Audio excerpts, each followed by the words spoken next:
terbayangkan. Simak ya. Pi, jaringan blockchain, secara teori, karena merupakan jaringan global lintas batas yang tidak perlu melintasi tembok, nilainya jauh lebih besar daripada Tencent, Alibaba, dan Google yang perlu melintasi tembok.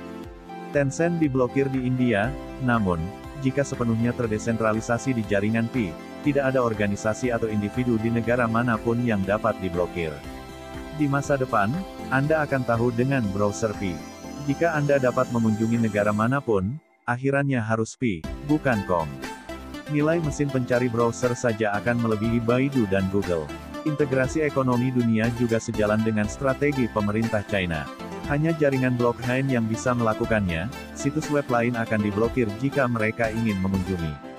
Banyak orang bermain Pi dan tidak memiliki pemahaman yang lebih dalam tentang Pi. Blockchain adalah revolusi nyata. Gambar biru berbagai koin sebelumnya sangat bagus. Sayangnya, hanya sedikit yang mendarat. Koin Pi lahir untuk bumi, untuk aplikasi, untuk lebih banyak orang biasa untuk berpartisipasi, dan untuk perubahan. Orang-orang hidup, begitu DAPP ini diluncurkan, harga Pi tidak akan terbayangkan di masa depan. Sayangnya, beberapa teman berdiri di tambang emas dan tidak tahu bagaimana menghargai mereka. Suatu hari mereka akan berhenti menambang, dan mereka akan menyesali waktu menambang. Waktu itu telah pergi selamanya. Saya coba untuk mengabarkan berita terbaru lagi terkait dengan Fi Network.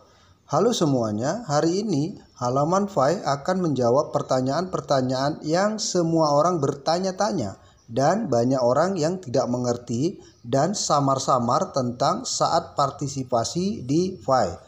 Saya telah merangkum beberapa poin penting di bawah ini, yang di sini tentu saja memiliki 7 poin penting yang perlu kita sama-sama tahu.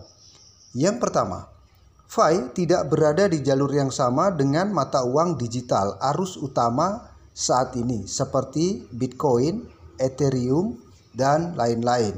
Ini adalah mata uang untuk pertukaran barang, jadi tidak seperti koin lain sehingga orang tidak boleh dibandingkan setelah mainnet.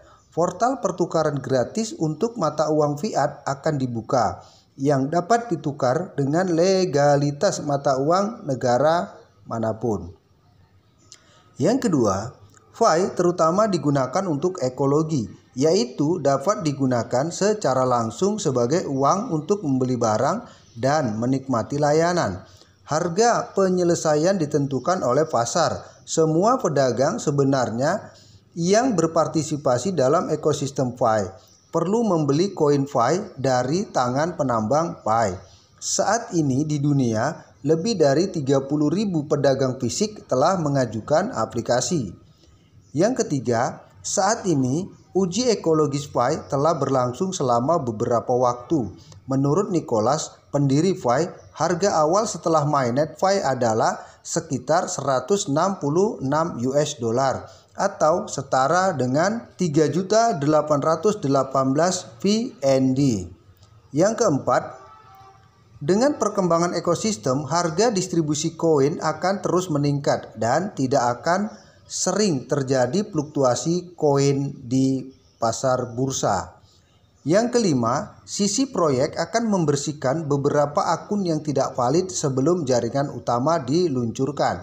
Sistem backend dapat secara otomatis mendeteksi beberapa akun, termasuk beberapa login pada satu mesin, akun operator mesin kosong jangka panjang, dan akun terpisah.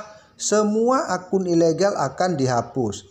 Yang keenam, KYC atau KYC atau autentikasi nama asli biasanya tersedia dari pertengahan Oktober hingga sebelum mainnet.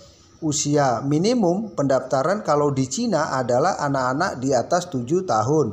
Operasi KYC dapat diselesaikan dengan dukungan orang tua. Dan yang ketujuh, buat dompet Fi uji pengalaman dan pastikan untuk menyelesaikan pendaftaran dompet sebelum mainnet dan menjaga prasasti mnemonik. Ya, Anda benar. Jika orang menganggap halaman Fi kami bermanfaat, tolong bantu kami membagikannya. Saya berterima kasih kepada Anda. Teman-teman, tentu saja apa yang saya sampaikan ini Ini mudah-mudahan bisa mengedukasi teman-teman semuanya. Jadi kalau lihat dari judul tadi, ini kedepannya adalah bahwa akan banyak orang yang menyesal apabila tidak menambang koin Fi. Karena harga koin Fi itu akan sangat tinggi sekali pada akhirnya.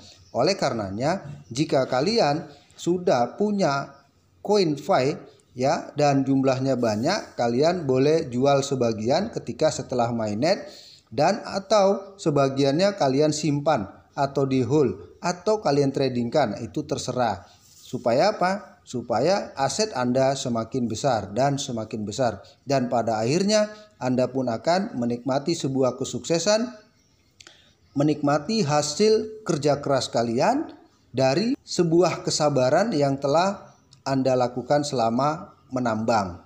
Demikian teman-teman, mudah-mudahan informasi ini bermanfaat. Jangan lupa di subscribe dan semoga Anda sukses semuanya. Demikian, Assalamualaikum warahmatullahi wabarakatuh.